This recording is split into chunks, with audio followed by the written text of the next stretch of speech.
Your old milk here, Nate Sperlin here for the Cap episode 203, here with my co-host RJ LeekyXIV. On this episode, we will be discussing, we have three projects to discuss. We have the first one being Benny the Butcher and Harry Fraud, the plugs I met. Two, why are you just putting up?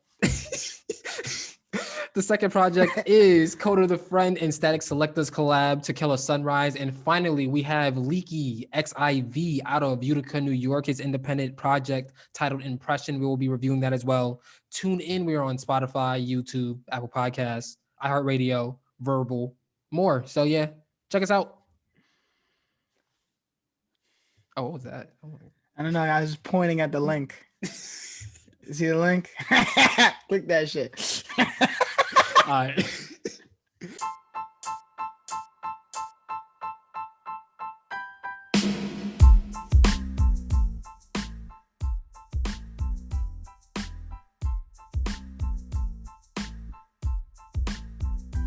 Yo, welcome back to the Cap, episode 203, here in my newly discovered Periwinkle? What did you say? Periwinkle? Yeah, Periwinkle. H&M lied to him. They said that they gave him lilac. It's not lilac. I promise you. That's Periwinkle. Hey, the man. Motherfuckers lied. All I know is I saw light purple and I was like, cool. That was the story. That's it. H&M, That's the story. They call us gorillas and they give us incorrect, mistitled colors. I mean, it's literally, you know, they don't care about color. They don't care about color. That's what it is. I get it. I did not see us getting there. But anyway, I am Nate Sperlin. That is RJ LeekyXIV, my passionate anti-racist host with a Mac Miller t-shirt on. Rest in peace, Mac Miller. Like I said, it's episode 203. This is your weekly tour through hip hop. Before we get started, do us a favor, like and subscribe. You know, we on YouTube now. I gotta do it. I'm sorry, but please do it. Thank you. See, smile. Yeah, we have three topics. Smash that like. Yeah, we have three topics for you. But first, before we get into that, RJ, how you doing today? Man, it's the you know, people be wilding. That's all I gotta say. All right, short and sweet. All I gotta say. They know. I know y'all know. People be wilding. I don't know. You know people be wilding, don't do that. Oh yeah, I do. He be the one wilding.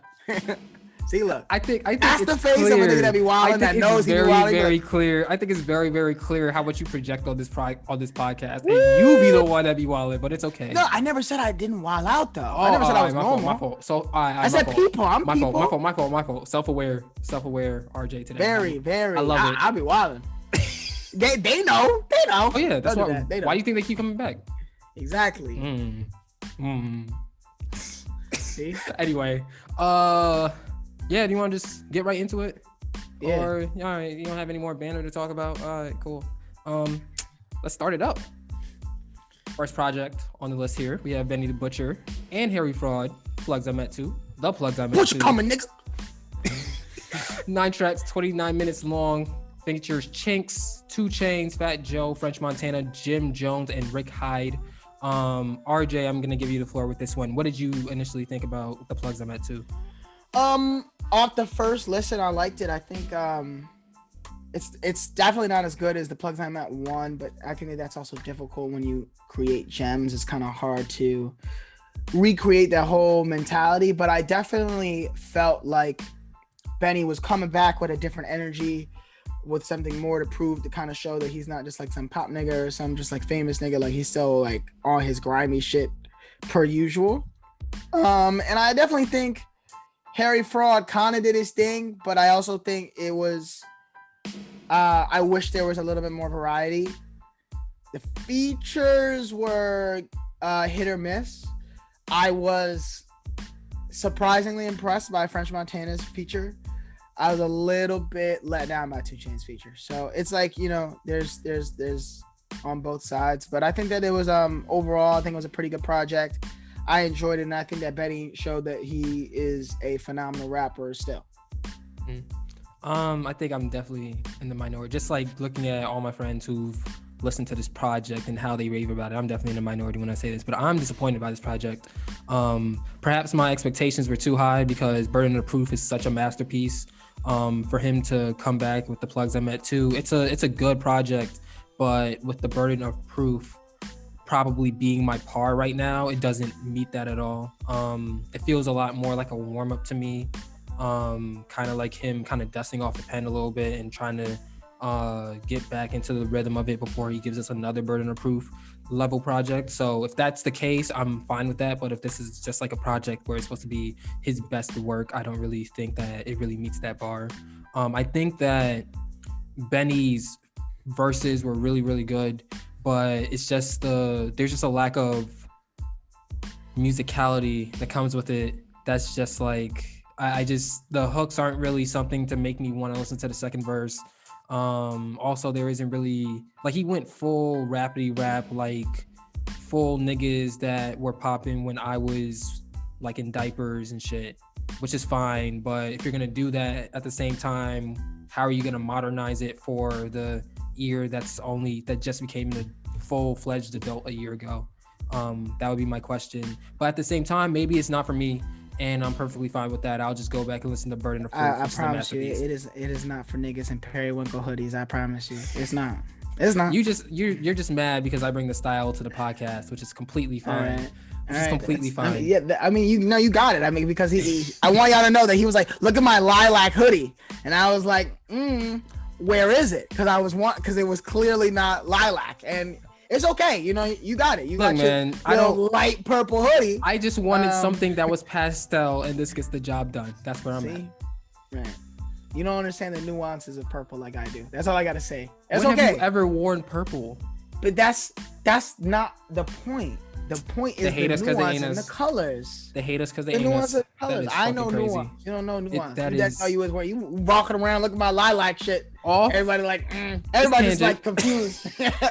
Where is this invisible lilac hoodie? Do you think that this project is? What do you think is next for Benny the Butcher? Do you think he'll come out with a project that would be similar to the quality of Burden of Proof, or do you think this is something that, like, do you think this is a warm-up or not, essentially is what I'm saying? I don't think that it's a warm-up. I don't think that artists really do warm-ups per se, because I don't think that they're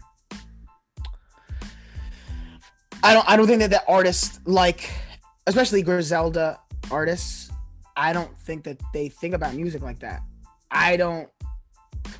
They think about music as kind of art pieces. They're more considerate about the stuff that they make, even if it's something small. I mean, I'm thinking of the Conway the Machine project with the Alchemist, and like when they drop their small little EPs and projects and stuff like that, it still is taken very seriously. So I don't think that he was dusting himself off. I don't think that he was even necessarily getting ready for an album. I think that it's a specific bag that he was getting in, and it was his old life linking with the Plugs, and that's kind of that grit. I feel he wanted to talk about stories that he lived, and that is what I enjoyed out of it. So yeah, I mean, I don't think that he was dusting it off. All right, what are your favorite songs on this? When Tony Met Sosa, Longevity, and probably Overall. Probably. All right. I think my one favorite song is Live By It. Aside from that, I don't really think I'm gonna really be going back to. Like I said before, I'm just gonna go back and listen to Burden of Proof. I don't know if I'm gonna be going back to it. I think the Chica album has the next week. Yeah. Still. All right, sharp. Moving on. Kota the Friend. This is what I really wanted. This is the main attraction here. Kota the Friend and Statik Selektah, To Kill a Sunrise. 10 tracks, 34 minutes, featuring Hail Supreme. RJ, you can go first again. What is how do you feel about this project? What is Statik Selektah up to? That's my question. A lot. And I think that he's been cooking. He's been working. He's getting back into the production game. So hopefully he's very interested. Badass too. I'm glad you said that because I was about to say that. I was about to say that. That would be the Statik Selektah. Yeah. Oh yeah, I need some of that. I need that. I need some of that. But I think that Kota continues to solidify himself as one of the most talented technical rappers in the game. He doesn't waste bars. That's what I like about him. He's still witty. And I think that he has really good beat selection. I think his hooks are a little bit garbage, but I also think that can't have everything, right? Yeah. So, and I also think that that's something that usually gets alleviated when you're on a major label, because they're like, okay, you have everything but the hook, so we're gonna have someone come in there and write hooks for you, and they're gonna make you famous, and then you're like, oh yeah, that's cool. But I think that Kota doesn't need that. I think that his beat selection to me is very important. A lot of rappers decide that they don't need to drop an album where every beat is at least is fire. You know what I mean? Now, in the 80s and the 90s and early 2000s, especially when beats were less complex and beats were carried by samples and kind of specifically so that the rapper could show off the bars, that made sense. Nowadays, you need to be keeping our attention as many ways as possible during a song, or we will not come back. Like, we will not listen and we won't come back. So Kota, beat selection is crazy. The way that he glides in the beat is crazy. The way that he sequences the album is crazy. So I appreciate all those things, because a lot of that is huge when you're constructing an album. And a lot of artists these days have label people to do that. And I'm not, as much as he talks about being independent and as much as I understand what that means in the process and how you push it and whatever, I don't want to give him all this credit just for being independent. I think that he would, as an artist, he would be able to do that in any circumstance. But what's most important to me is it felt like a Kota album. And it felt like a Kota album, and that's why I enjoyed it. And I think that we're not exactly a year, but we're close to like a year from the last album, which I think put him on the map in a different level. I think that Photo was good, and it was a great sophomore project, great production, great features and all that. And I think that the last album kind of put him on a level, was like everybody's like, who's this Kota guy? And I don't think this album is the thing that's going to solidify him in the people that didn't know him before his last album. Mm-hmm. I think that everyone that liked his last album is gonna, it comes to listen to this, they're gonna enjoy it. But I think it showed me more of the same. It didn't show me anything new. Mm. And I'm hoping that in the same vein, it's not, a dust off project, but it is, I wanted to make a project with Statik Selektah, understanding what that means, understanding the history of it, and that going forward, he's going to drop some crazy album in 2022 that knocks everybody's socks off and kind of makes him an undeniable attraction. Yeah. This is my favorite album of the weekend by far. I've already listened to it twice. I just think that there's a certain level of value that comes from a Kota project because of the things that he talks about and the things that he decides to rap about, and just like the topic matter that he decides to tackle. I think that he's someone who, it's clear that he's very focused on his own growth, and rappers are going to be rapping about what they're most focused on, and it's clear that for him, like I just said, it's his growth, it's his family, and it's something that it's something that's very helpful. It's very valuable to people our age who, like, we're still 20, like I'm 22, so like me being able to listen to this and try to like get a better understanding of what that could mean and what the future could potentially hold for someone like me is very important. It's also just like the beat selection is just it's beautiful. It feels like a sunny walk in the park. Personally, I love walking in the park, so I love these beats, all of them. It's very peace. There's just a level of peace that comes with the Kota project, and he hasn't really shied away from that. It's clear that he knows who he is and he knows the type of artist that he is, and he's not really gonna really try to switch it up a little bit. He's just gonna try to figure out new ways to keep it fresh and keep it new, but still keep it in pocket and keep it in the box. I appreciate that. Selektah did his thing.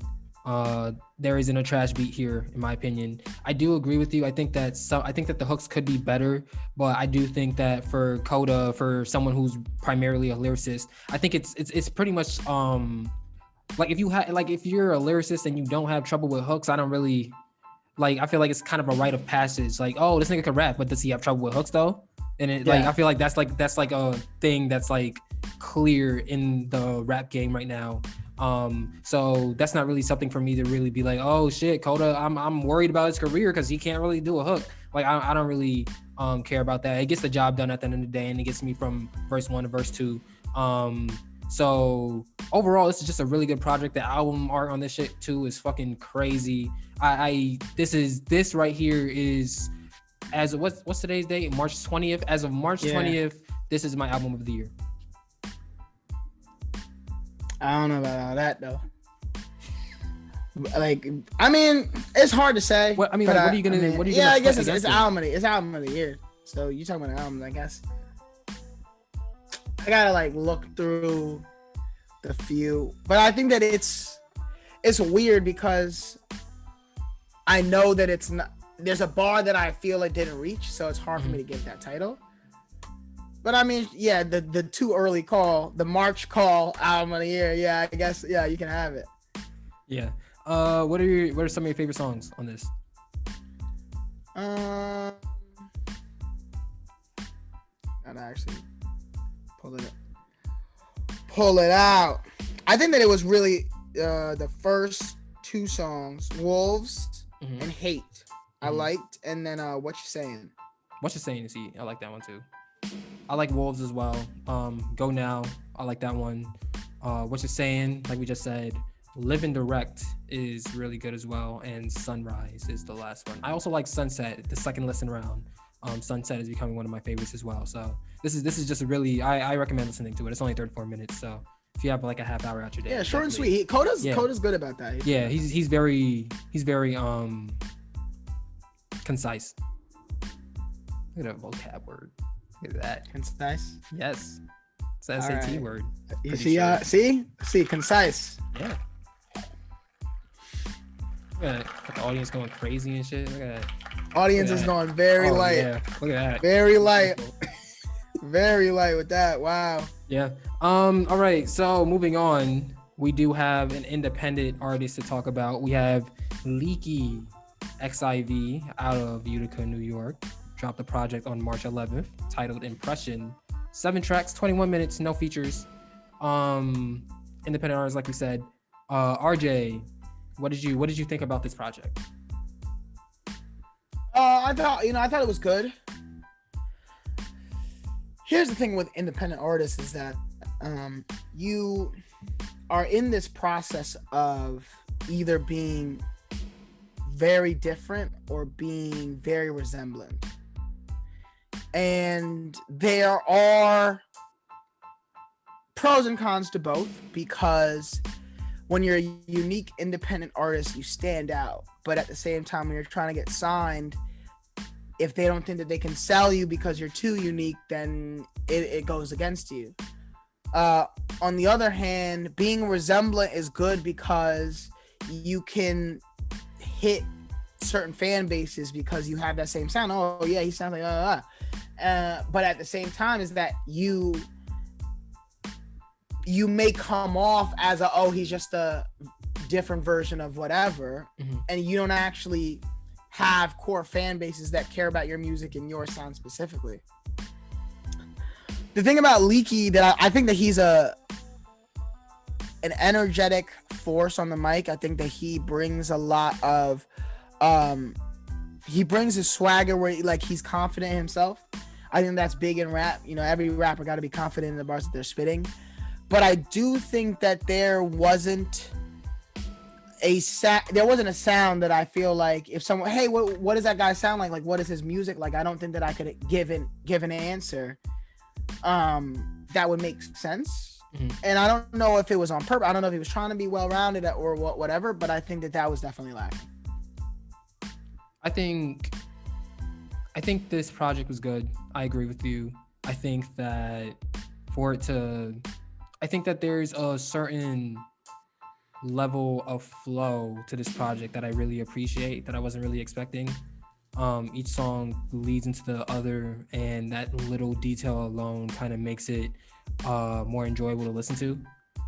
I think that the beat selection is good. I enjoyed some of the beats, but I do think that at times the beat can overpower the actual lyrics that are being rapped. So I do think that the mixing could be better. I think that sometimes I'm fighting the beat to hear the lyrics, which isn't really something that's necessarily the best for listener experience in the first place, especially when you're someone like Leeky, who when I did get a chance to actually like listen to what he's saying, and I'm actually locked in and listening to what he's saying, he's actually saying like things that actually make sense and things that are more of value, and he's not really just like rapping. Just from the standpoint of him talking about experiences like on ACL, Truck Along is really good, Belly's really good, Relate is really good as well. So it's clear that he wants to use his raps to say something. So that being the case, I do think that it would be better served if he doesn't try to pick those bass heavy beats that can drown out his voice, and maybe try to balance in between. If you want to pick bass heavy beats or in rap, try to balance that. There's always a perfect balance in between. I don't want to get too deep in it, but it was not mastered. It was not mixed and mastered well for the way that he just didn't come off the way that he needed to. It did not. His vocals did not hit the way that they needed to. Yeah. But at the same time, I don't think that when you're an independent artist, it's not. If the beats make up for it, it doesn't matter, but they didn't. So. Yeah, I mean, I think it also depends on what type of artist he's trying to be. So if he's just trying to be an artist who picks great beats and can say a little something on the side, I think that this project is headed in the right direction towards that. But I do think that if he wants his lyrics to shine through more than the actual beats that he picks, I think that he needs to. The mixing just has to be better overall. I will say that I do think that he has a distinct voice. I appreciate that. I haven't really heard someone with his cadence really rap like that, and his flow is kind of distinct as well, which I appreciated. But overall, what are your favorite songs? Let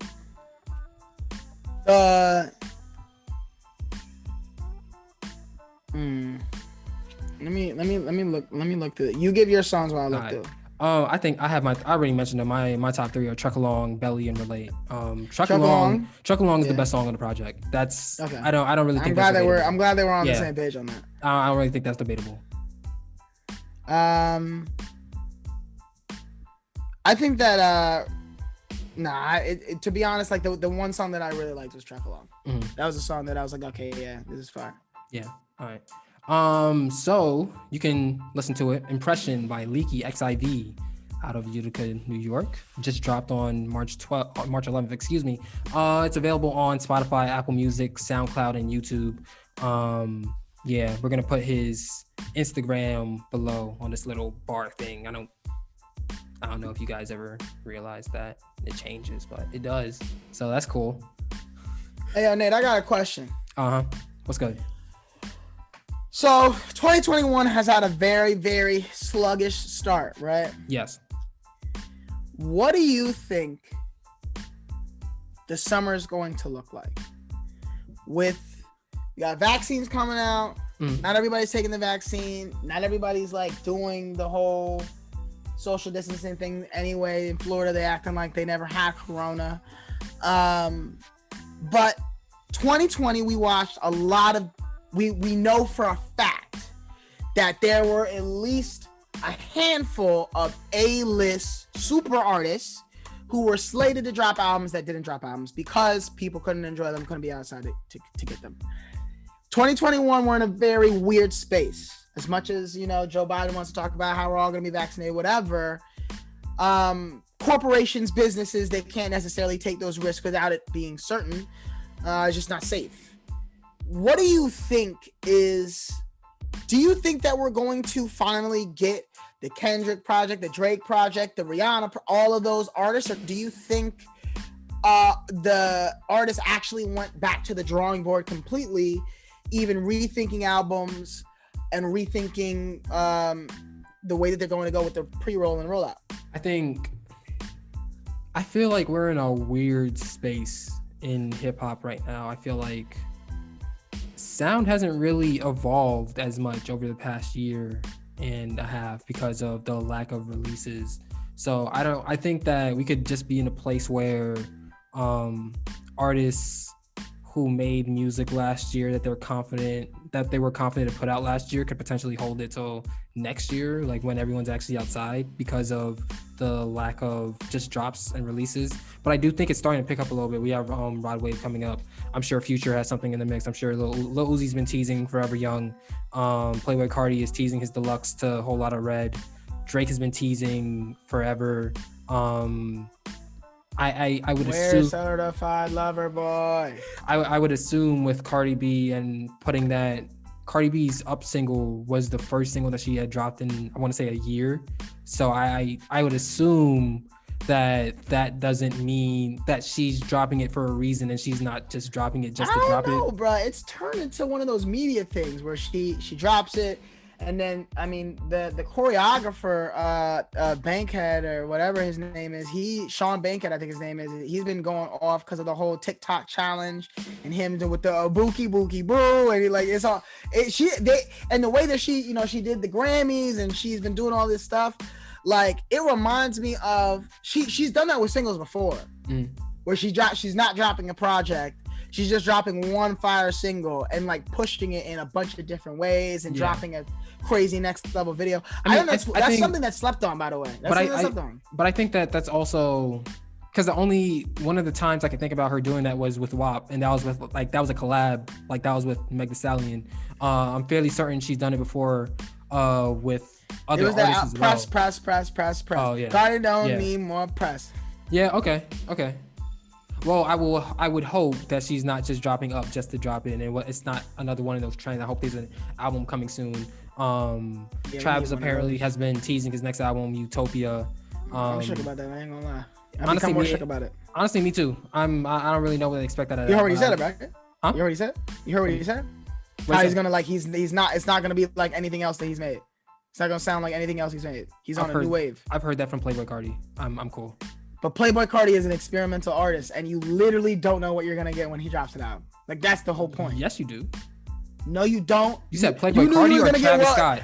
Hey, all of y'all motherfuckers did not know you was gonna get a Whole Lotta Red. We not gonna sit here and act like knew you was gonna, and we're not gonna sit here and act like you knew you was gonna get Die Lit. You did not know you was gonna get Die Lit. You did not know that. Die Lit is very similar to Playboi Carti, the first one. I don't think so.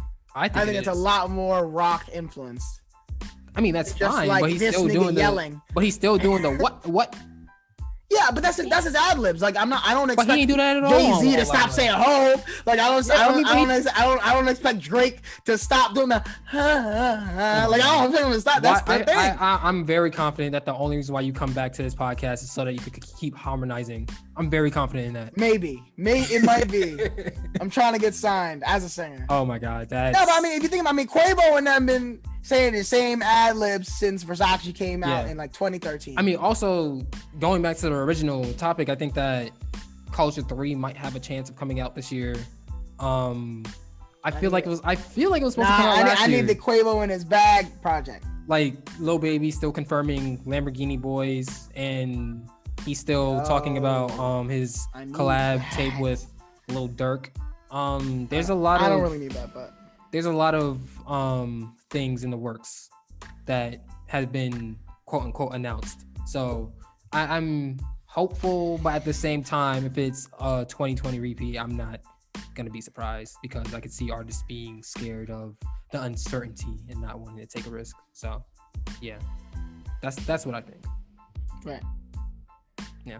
What do you think? I mean, I think that it's I think it's gonna be more similar to 2020 than 2019 or 2018. I just need 2016 again.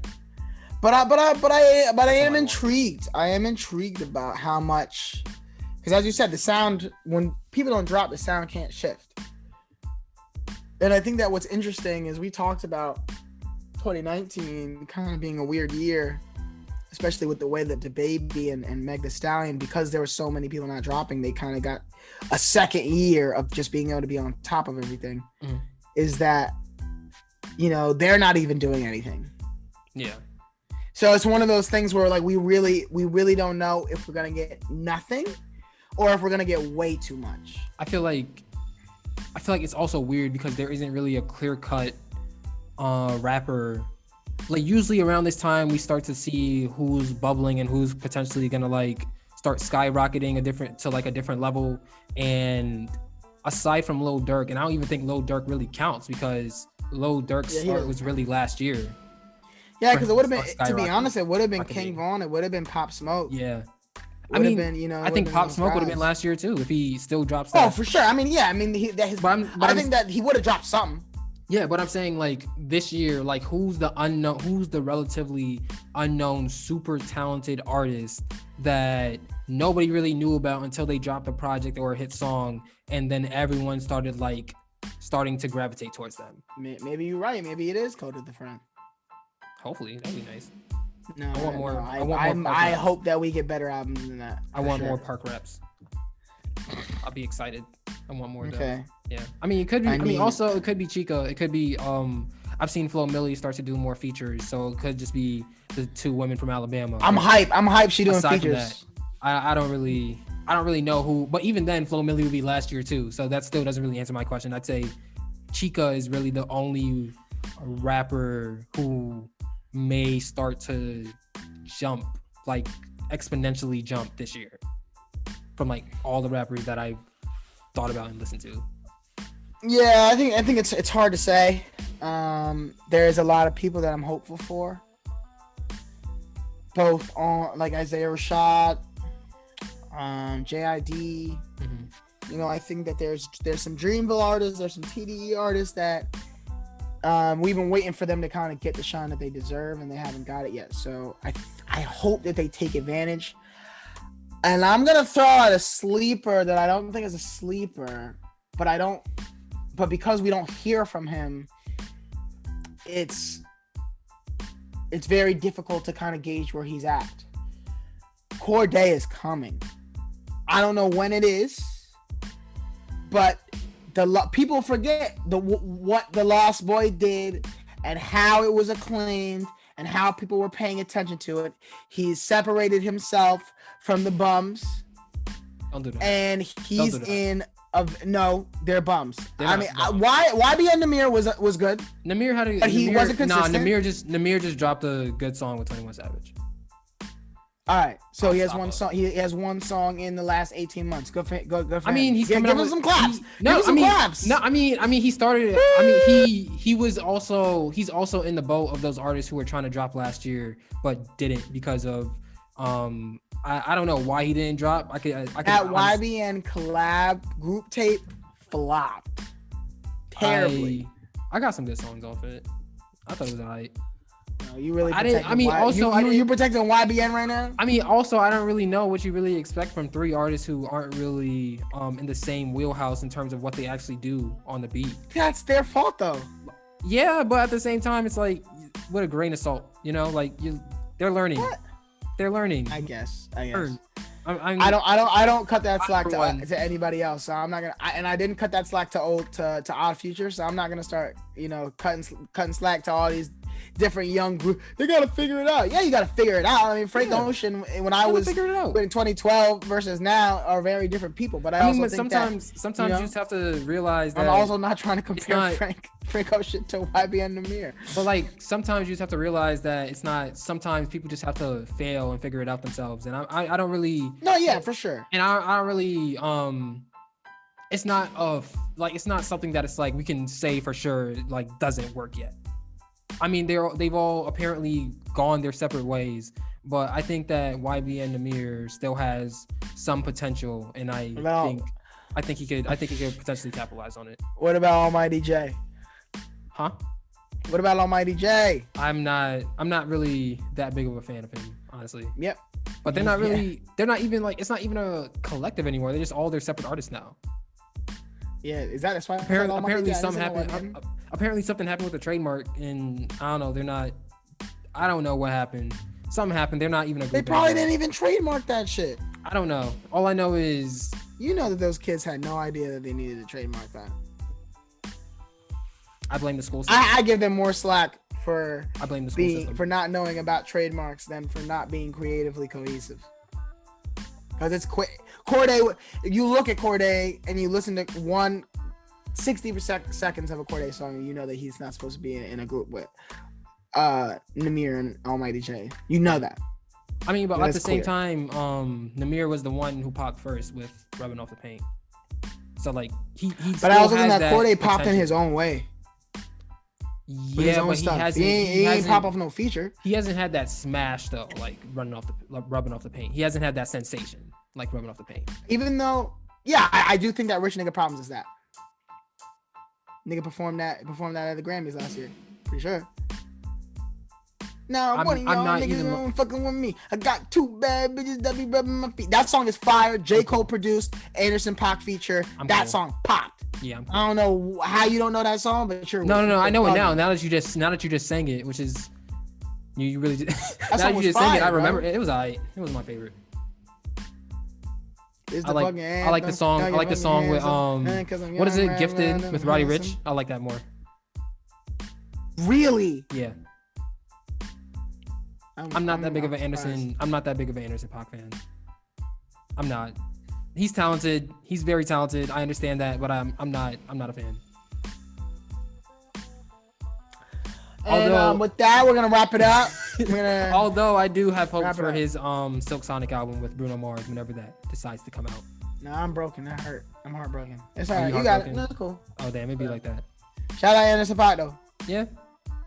Shout out all Aftermath affiliates. Facts. Including Joe Budden. Anyway, that's RJ Leavichon. I'm Nate Sperlin. This has been The Cap, episode 303. 203. Next year will be 303. I don't know why I keep doing this. I always keep messing it up. But anyway, I guess this is the thing now. Thanks for listening. You can't count. Says the one who was just like at the beginning of the episode. I saw that shit. Yeah, because you know it's like the Curry thing that you're not Steph. Oh my god. You're Klay Thompson. You're not Steph Curry. You cannot dribble. We the Splash Brothers. We supposed. Wow, that's crazy. All right, bet. Anyway, I don't need a dribble. I'm Klay fucking Thompson. All right, that's fine. That's fine. Get that one little bounce. That's a dribble. I mean, no dribbles. No, but you just gotta, you know, when he. No, you can't dribble. I got 5 dribbles. I got 5 dribbles. I only need 5. 4 quarters, 5 dribbles. That's it. No, you can have 1 dribble. You can have 1 dribble if you start missing. If you miss 2 in a row, you can have 1 dribble to get your rhythm back. That's it. That's a very weird way to think about it, but okay. I mean, that's all you get. I guess Klay Thompson got rules to the game. I guess. Supposed to stay inside the lines. Bro, but he shoots behind the line. You feel me? He's still inside the lines range. I need that nigga to show off his Curry range. He did. He just put out a video with him shooting 12 in a row, and he's not fully healthy, so that was impressive. I need the logo shots like mid game. Anyway, second quarter, 10 minutes left. Let me just shoot from 45 feet. I don't think Steve Kerr is gonna let him just sit on the logo while Steph like dribbles into the paint to have a pass out to the logo. That's a crazy kick out. That's a crazy kick out. No, that's a turnover. Out to 45 foot. That's a turnover. Anyway, like I said, that's RJ Leavichon. I'm Nate Sperlin. Thanks for listening. Like and subscribe. We'll be back next week. Thanks for listening once again. We out. Peace.